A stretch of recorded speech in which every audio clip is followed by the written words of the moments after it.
Hello students, NS तथा GM classes में आपका स्वागत है। इससे पहले वाली क्लास में हम बीएच वक्र या शैथिल्य वक्र या लूप वक्र पढ़ रहे थे और उसमें टेक्निकल प्रॉब्लम आने की वजह से आपके दो छोटे छोटे पॉइंट छूट गए थे और आपके पास में जो बीएच वक्र है या शैथिल्य वक्र है उसको मैंने कल आराम से आपको अच्छे से समझा दिया था। अब इस क्लास के अंदर जो टॉपिक छूटे हैं उसके अंदर उन टॉपिकों के बारे में क्या करेंगे, अध्ययन करेंगे कि आपके पास में वो टॉपिक कौन कौन से हैं। उसके अंदर जो फर्स्ट पॉइंट है वो है आपके पास में विद्युत चुंबक। विद्युत चुंबक होता क्या है, डेफिनेशन ध्यान से सुनना। वे पदार्थ जिनको आसानी से चुंबक में परिवर्तित किया जा सकता है और आसानी से क्या किया जा सकता है, विचुंबित किया जा सकता है, क्या कहलाते हैं, विद्युत चुंबक कहलाते हैं। क्या कहलाते हैं, विद्युत चुंबक। और उससे आगे अब आपके पास में जो इसकी अगर ये डेफिनेशन समझ में नहीं आई है तो दूसरी डेफिनेशन समझना कि जब नरम लोहे की छड़ के ऊपर, नरम लोहे की छड़ के ऊपर तांबे के तार लपेटकर, क्या करके, तांबे के तार लपेटकर विद्युत धारा प्रवाहित की जाती है तो बना हुआ जो चुंबक है वो चुंबक कौन सा आपके पास में, विद्युत चुंबक है। क्या है, विद्युत चुंबक। अब इसके अंदर जो अगला पॉइंट आपके पास में, वो जो पॉइंट है वो है आपके पास इंपोर्टेंट, क्योंकि उसकी डेफिनेशन पूछी जाती है। तो आपके पास में जो अगला पॉइंट है वो है शैथिल्य ह्रास या ऊर्जा हानि। तो ध्यान से समझना भाई, शैथिल्य ह्रास, इसको हम ऊर्जा हानि भी बोल सकते हैं, ऊर्जा हानि। और इसको हम किससे प्रदर्शित करते हैं, क्यू से प्रदर्शित करते हैं। किससे प्रदर्शित करते हैं, क्यू से प्रदर्शित करते हैं। तो ध्यान से समझना कि आपके पास में शैथिल्य ह्रास या ऊर्जा हानि क्या होगी। तो जब किसी पदार्थ को चुंबकित किया जाता है, जब किसी पदार्थ को चुंबकित किया जाता है तब उस पदार्थ को चुंबकित करने में दी गई ऊर्जा, उस पदार्थ को चुंबकित करने में दी गई ऊर्जा उसको विचुंबकित करने में प्राप्त ऊर्जा से क्या होती है, कम होती है। उसको चुंबकित करने में अधिक ऊर्जा की आवश्यकता होती है और विचुंबकित करने में क्या होती है, कम ऊर्जा की आवश्यकता होती है। तब आपके पास में दोनों ऊर्जाओं का जो अंतर होता है, दोनों ऊर्जाओं का जो अंतर होता है उसे क्या कहते हैं, शैथिल्य ह्रास या ऊर्जा हानि। जो ऊर्जा की कमी हो रही है उसे क्या कह रहे हैं, ऊर्जा हानि। तो इसकी डेफिनेशन दोबारा से सुन लेना। जब किसी पदार्थ को चुंबकित किया जाता है तो उसे चुंबकित करने में दी गई ऊर्जा उसे विचुंबकित करने में प्राप्त ऊर्जा से क्या होती है, कम होती है। तो इस ऊर्जा की हानि को क्या कहते हैं, शैथिल्य ह्रास या ऊर्जा हानि कहते हैं। अब आपके पास में जो शैथिल्य ह्रास या ऊर्जा हानि होती है वो क्या होती है, आपके पास में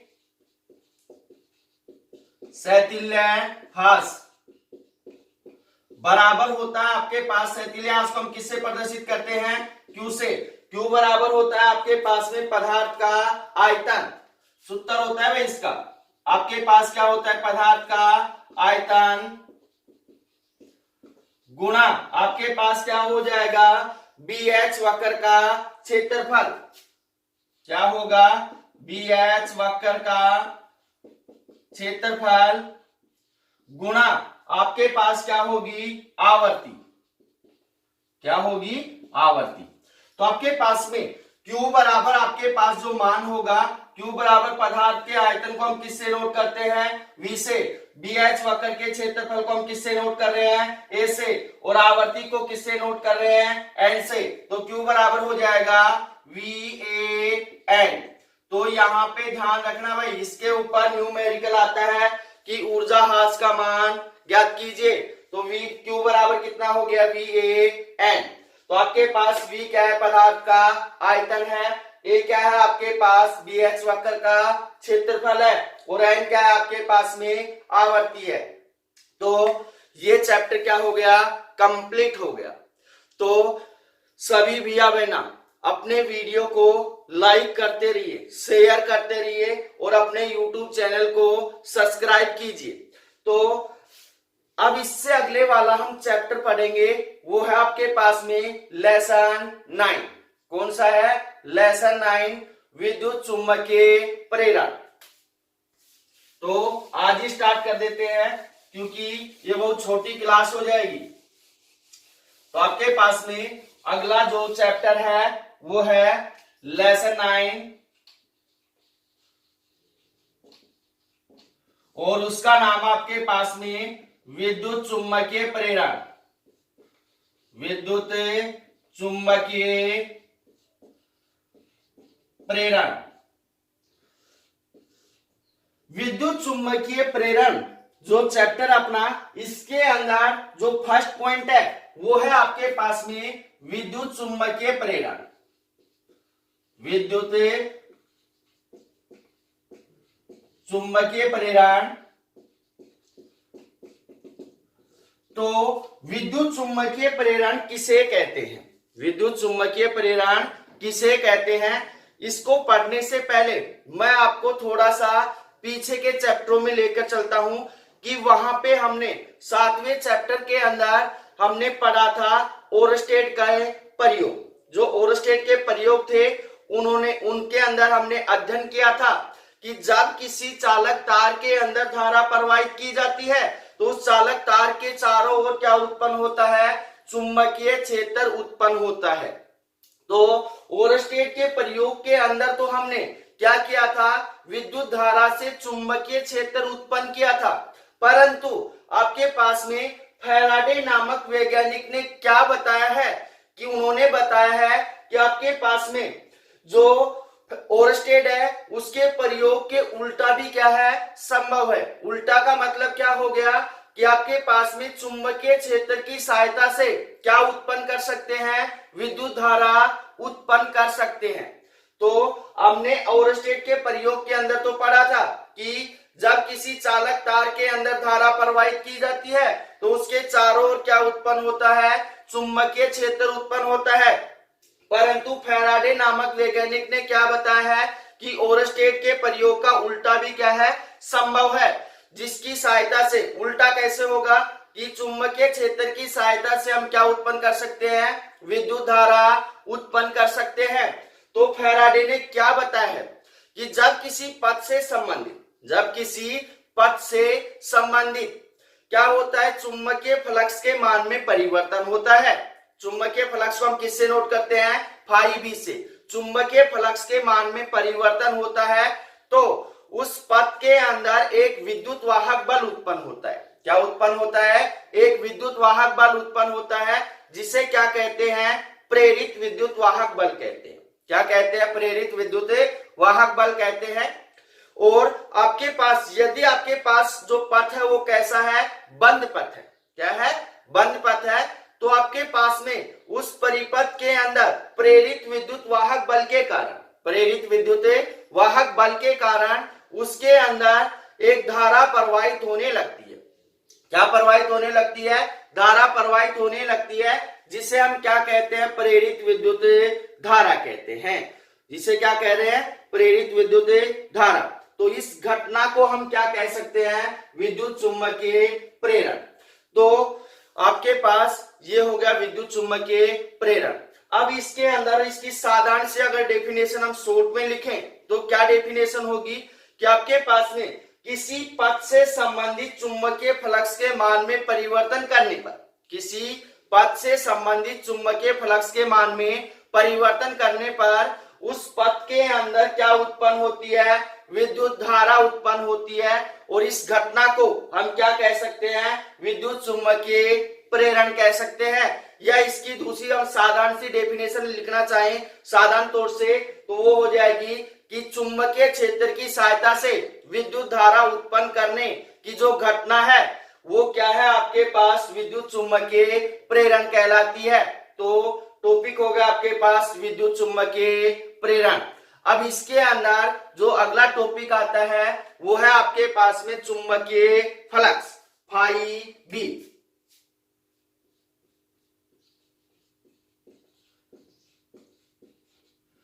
चुंबकीय फ्लक्स, और चुंबकीय फ्लक्स को हम किससे प्रदर्शित करते हैं, फाई बी से प्रदर्शित करते हैं, और विद्युत फ्लक्स को किससे प्रदर्शित करते हैं, फाई ई से प्रदर्शित करते हैं।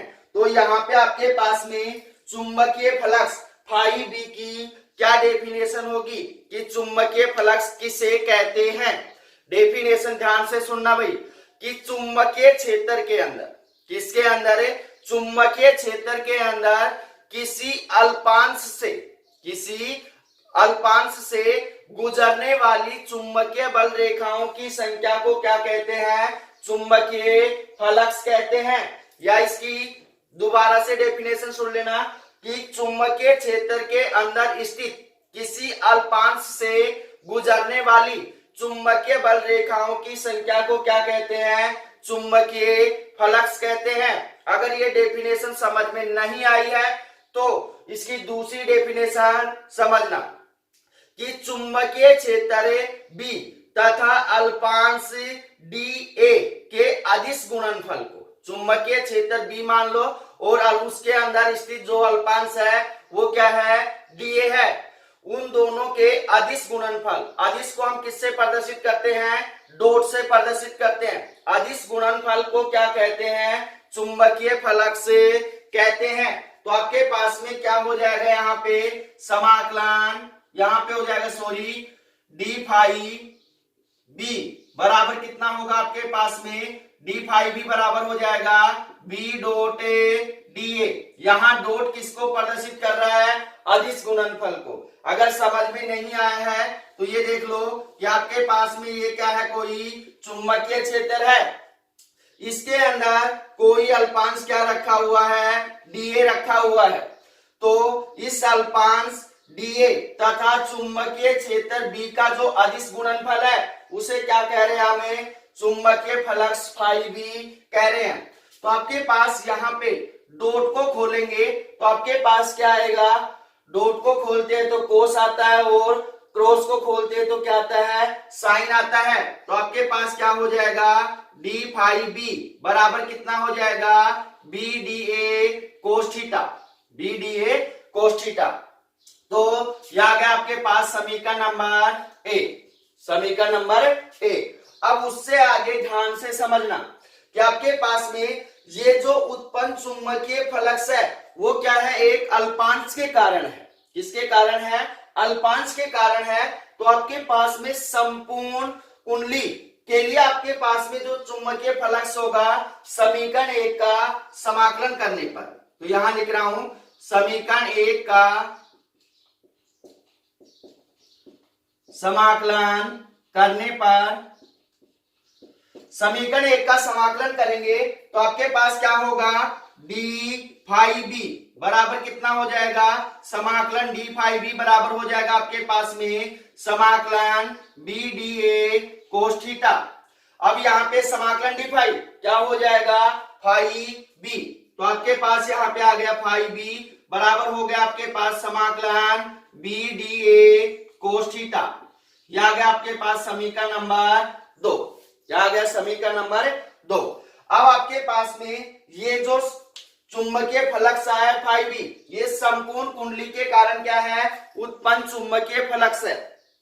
अब इसके अंदर हम क्या लगाएंगे, कंडीशन लगाएंगे। तो इसके अंदर कंडीशन फर्स्ट क्या है,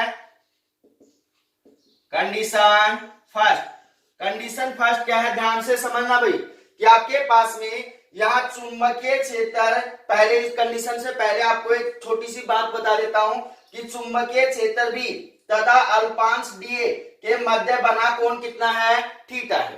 कितना है, थीटा।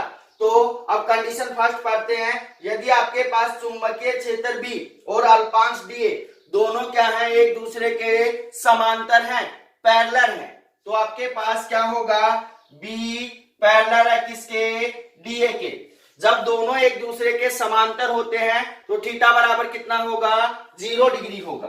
तो यहां लिखेंगे थीटा बराबर 0, इसलिए समीकरण 2 से, तो यहां लिखेंगे समीकरण 2 से क्या मान हो जाएगा भाई, आपके पास में समीकरण 2 से आपके पास होगा फाई बी बराबर हो जाएगा आपके पास समाकलन B D A cos 0, B D A cos 0। तो आपके पास में यहाँ कोस 0, चूंकि आपके पास में कोस 0 बराबर कितना होता है, 1 होता है, तो आपके पास में फाई बी बराबर कितना हो जाएगा, समाकलन बी डॉट डी, समाकलन बी डी ए। तो यह आ गया आपके पास में किसके कारण, जब चुंबकीय क्षेत्र बी और अल्पांश डी दोनों क्या है, एक दूसरे के समांतर है, पैरेलल है। कंडीशन सेकंड, यदि आपके पास में क्या है, चुंबकीय क्षेत्र बी और अल्पांश डी दोनों एक दूसरे के क्या है, लंबवत है, तो बी लंबवत है किसके, डी के, दोनों एक दूसरे से क्या है, लंबवत है। तब आपके पास में थीटा बराबर कितना होगा, 90 डिग्री होगा। थीटा बराबर कितना होगा, 90 डिग्री होगा।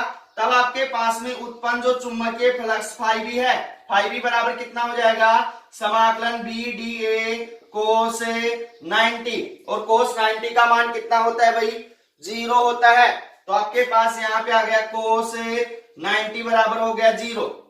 0 को इस संख्या के साथ मल्टीप्लाई करेंगे, पूरा मान क्या हो जाएगा, 0 हो जाएगा। इसलिए आपके पास में फाई बी बराबर कितना हो गया, 0 हो गया। कितना हो गया, 0। उससे आगे आपके पास में कंडीशन थर्ड, कंडीशन थर्ड क्या है कि आपके पास में चुंबकीय क्षेत्र बी तथा अल्पांश डी दोनों क्या है, एक दूसरे के विपरीत दिशा में है। तो आपके पास में चुंबकीय क्षेत्र बी तथा अल्पांश डी दोनों एक दूसरे से क्या है, विपरीत दिशा में है। तब आपके पास में थीटा बराबर कितना होगा, 180 डिग्री होगा। क्या होगा, 180 डिग्री होगा। इसलिए आपके पास उत्पन्न जो चुंबकीय फ्लक्स है फाई बी बराबर कितना होगा, आपके पास में फाई बी बराबर हो जाएगा समाकलन बी डी ए कोस 180। चूंकि आपके पास में कोस 180 का मान कितना होता है, -1 होता है, तो ये मान उठाकर यहां डालेंगे तो आपके पास फाई बी बराबर कितना होगा, माइनस समाकलन बी डी। तीनों कंडीशन मैंने अच्छे से आपको समझा दिए हैं कि आपके पास जब चुंबकीय क्षेत्र और अल्पांश क्या है, समांतर है, लंबवत है और एक दूसरे से क्या है, विपरीत दिशा में है, तो आपके पास चुंबकीय फ्लक्स का मान क्या क्या होगा वो मैंने आपको निकाल कर बता दिया है। अब इससे आगे जो है चुंबकीय फ्लक्स कैसी राशि है, एक सदिश राशि है या अदिश राशि है, इसके बारे में हम अभी चर्चा करेंगे। तो यहाँ पे ध्यान देना कि जो चुंबकीय फ्लक्स है एक अदिश राशि, कैसी राशि है, अदिश राशि। क्यों है अदिश राशि, क्योंकि आपके पास यहाँ पे क्या आ रहा है, अदिश गुणनफल आ रहा है। क्या आ रहा है, अदिश गुणनफल आ रहा है और क्षेत्रफल आ रहा है। क्षेत्रफल तो आपके पास क्या है, एक अदिश राशि है। तो आपके पास में फर्स्ट जो पॉइंट है यहां लिखेंगे कि चुंबकीय फ्लक्स एक अदिश राशि है, अदिश राशि है। उससे आगे जो सेकंड पॉइंट होगा इसका, उसके ऊपर गौर करना कि आपके पास में चुंबकीय फ्लक्स का जो एसआई मात्रक होता है, एसआई मात्रक होता है, वो क्या होता है, टेस्ला मीटर स्क्वायर होता है। क्या होता है, टेस्ला मीटर स्क्वायर, या इसका अन्य एसआई मात्रक जो होता है वो होता है वेबर। क्या होता है, वेबर। तो ध्यान देना भाई, चुंबकीय फ्लक्स का जो एसआई मात्रक है वो क्या है, टेस्ला मीटर स्क्वायर या वेबर। अब आपके पास में जो आपके पास में चुंबकीय फ्लक्स है उसका सीजीएस मात्रक, सीजीएस मात्रक मैंने आपको बता रखा है। टेस्ला का सीजीएस मात्रक क्या होता है भाई, क्या होता है, गाउस। तो क्या हो जाएगा आपके पास में, गाउस। और कितना होगा आपके पास में, मीटर, मीटर किसमें चला जाएगा, सेंटीमीटर स्क्वायर।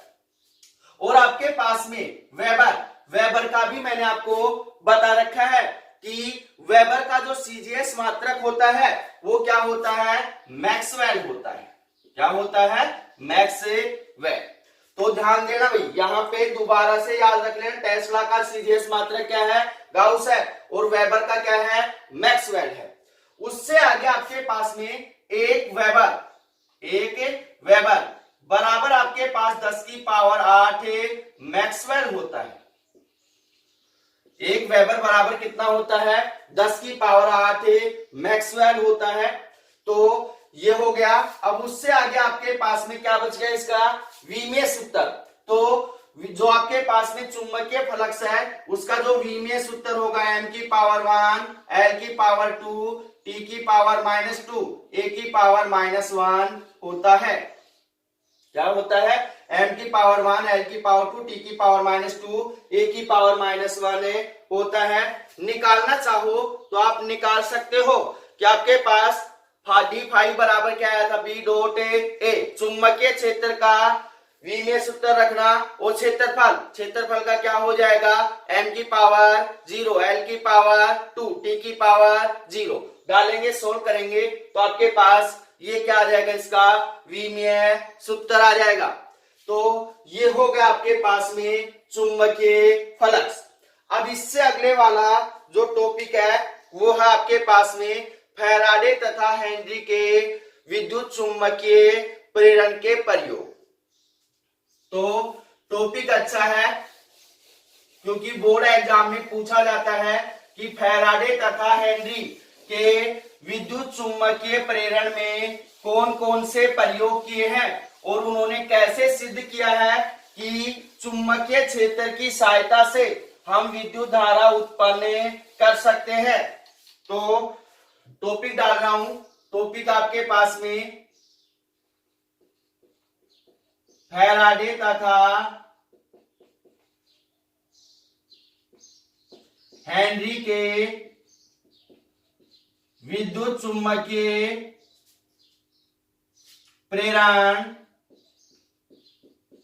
में प्रयोग। विद्युत चुंबकीय प्रेरण में प्रयोग।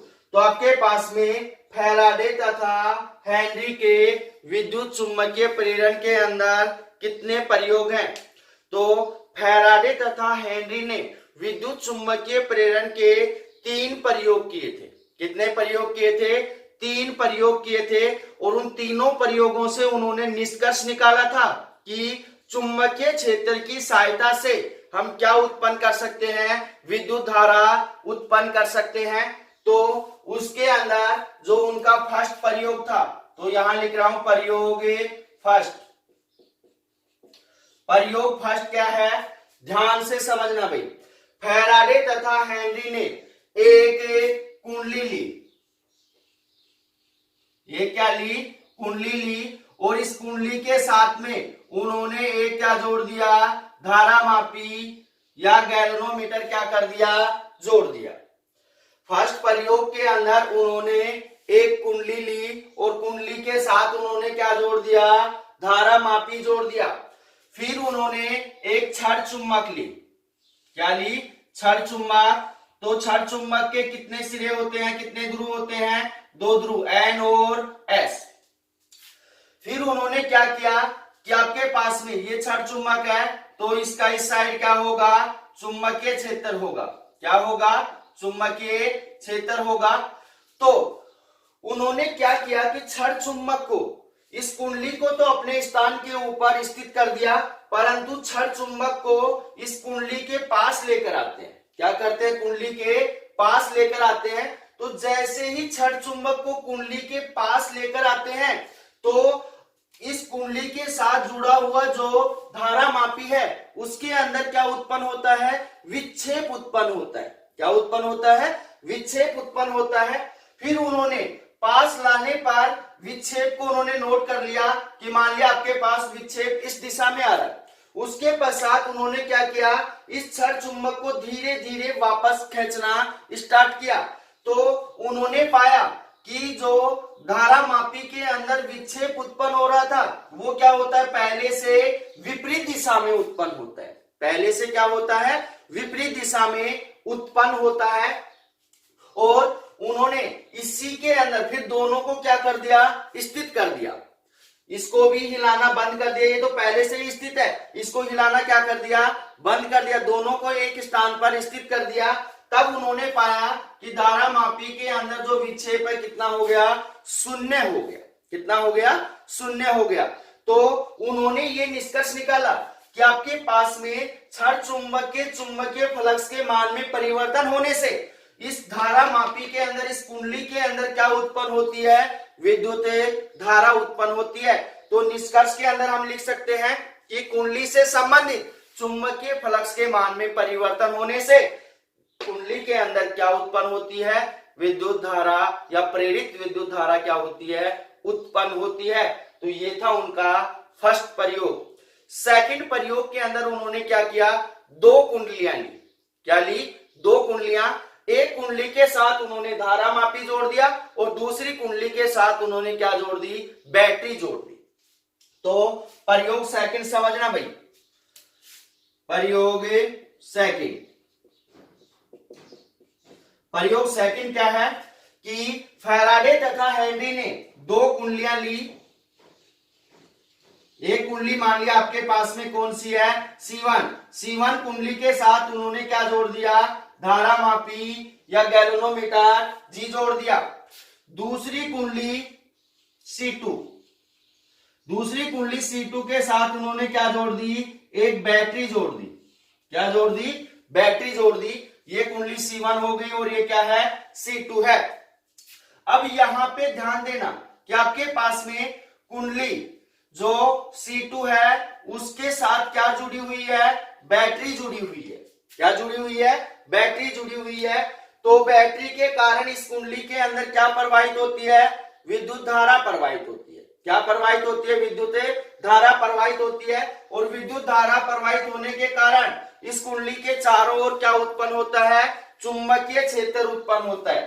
फिर उन्होंने क्या किया कि इस कुंडली को धीरे धीरे कुंडली C1 के समीप लाना क्या किया, स्टार्ट किया। कुंडली C2 को धीरे धीरे क्या कर रहे हैं, कुंडली C1 के समीप लेके आ रहे हैं। तब उन्होंने पाया कि जो धारा मापी है उसके अंदर क्या उत्पन्न होता है, विक्षेप उत्पन्न होता है। क्या उत्पन्न होता है, विक्षेप उत्पन्न होता है। फिर उन्होंने क्या किया, इस कुंडली को धीरे धीरे कुंडली C1 से क्या करना, दूर ले जाना स्टार्ट किया। तब उन्होंने पाया कि जो विक्षेप उत्पन्न हुआ है, अब जो विक्षेप उत्पन्न हो रहा है वो पहले से विपरीत दिशा में उत्पन्न हो रहा है। पहले से क्या हो रहा है, विपरीत दिशा में उत्पन्न हो रहा है। फिर उन्होंने दोनों कुंडलियों को क्या कर दिया, एक स्थान के ऊपर स्थित कर दिया, फिक्स कर दिया।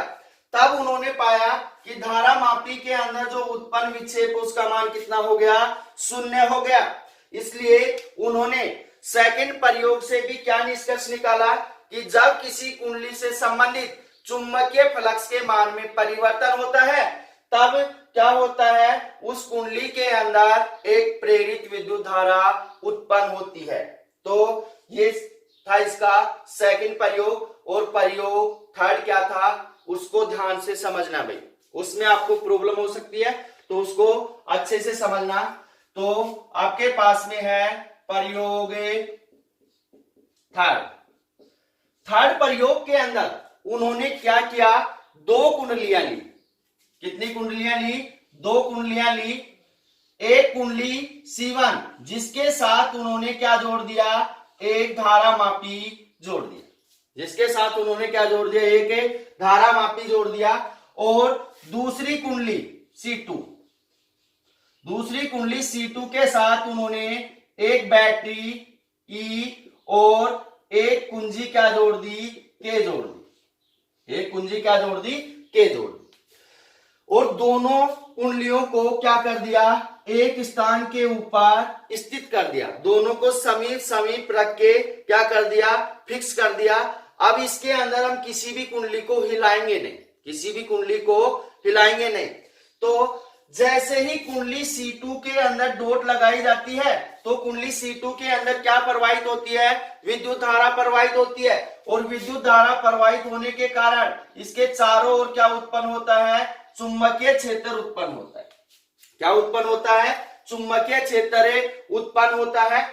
तब उन्होंने देखा कि जैसे ही कुंडली C2 के अंदर धारा प्रवाहित की जाती है तो कुंडली C1 के साथ जुड़े जो गैल्वेनोमीटर है उसके अंदर क्या उत्पन्न होता है, क्षणिक विक्षेप उत्पन्न होता है कुछ क्षण के लिए।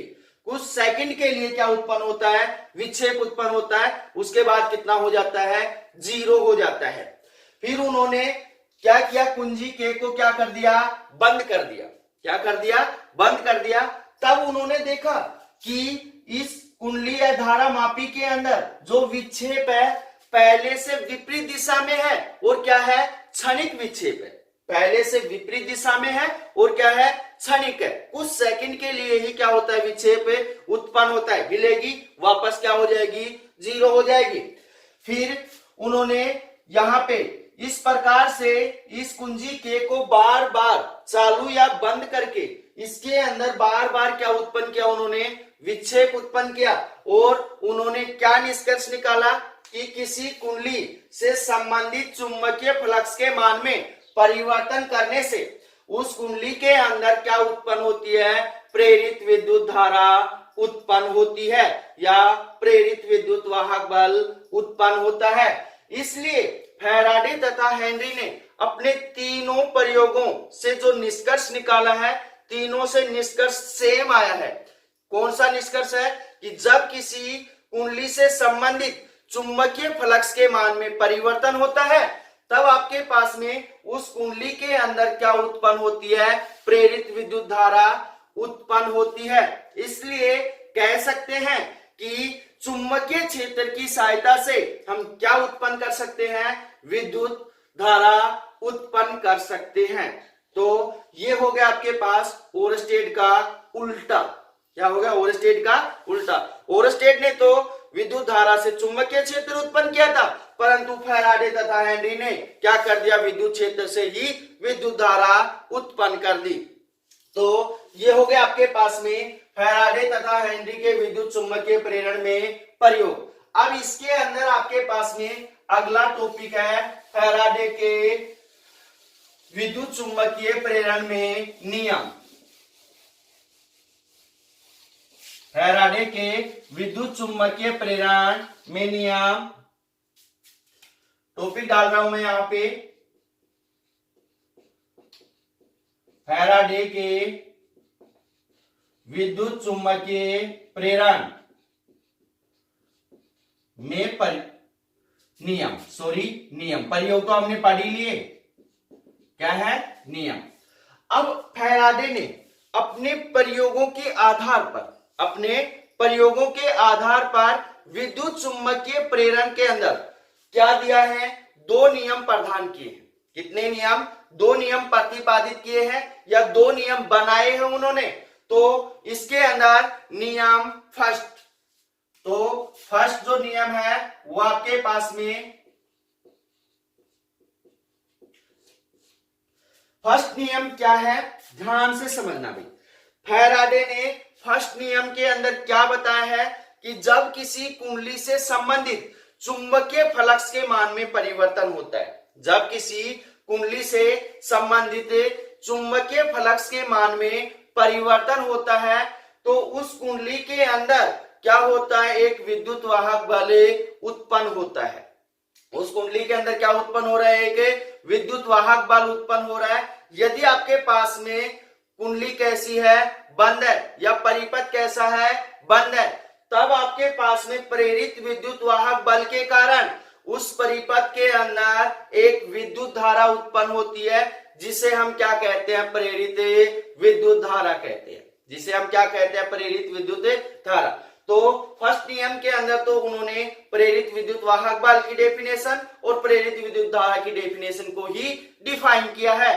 तो नियम सेकंड क्या है, नियम सेकंड को अच्छे से समझना। तो नियम सेकंड, और जो नियम सेकंड है ये बोर्ड एग्जाम में भी पूछा जाता है कि फैराडे का द्वितीय नियम क्या है, बताइए।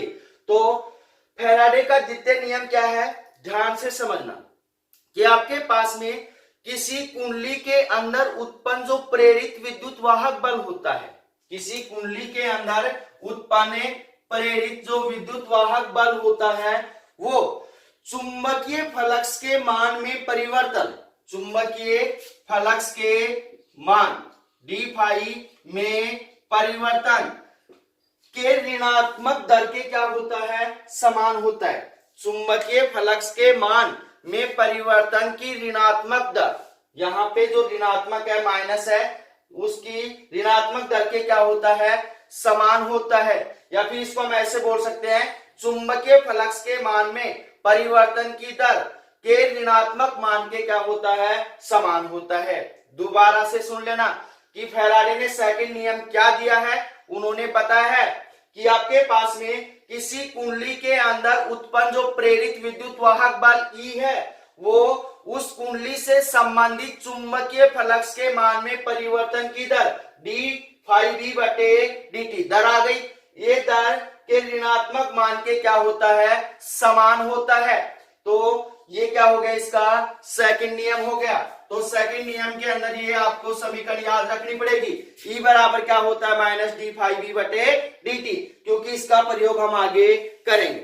तो यहाँ पे ध्यान देना, यहाँ आपके पास में जो ऋणात्मक चिन्ह है वो क्या प्रदर्शित करना चाहता है। यहाँ पे जो ऋणात्मक चिन्ह है वो ये प्रदर्शित करना चाहता है कि कुंडली के अंदर जो उत्पन्न प्रेरित विद्युत वाहक बल E है, कुंडली के अंदर जो उत्पन्न प्रेरित विद्युत वाहक बल E है, वो कुंडली से संबंधित चुंबकीय फ्लक्स के मान में परिवर्तन, जो परिवर्तन है उसका क्या करता है, विरोध करता है। चुंबकीय फ्लक्स के परिवर्तन का क्या करता है, विरोध करता है। इसलिए आपके पास यहाँ क्या आ गया, माइनस का चिन्ह आ गया।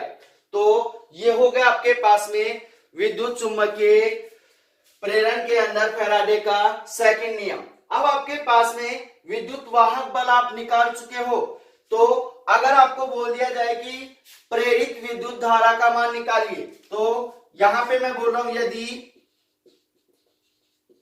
कुंडली या पथ का प्रतिरोध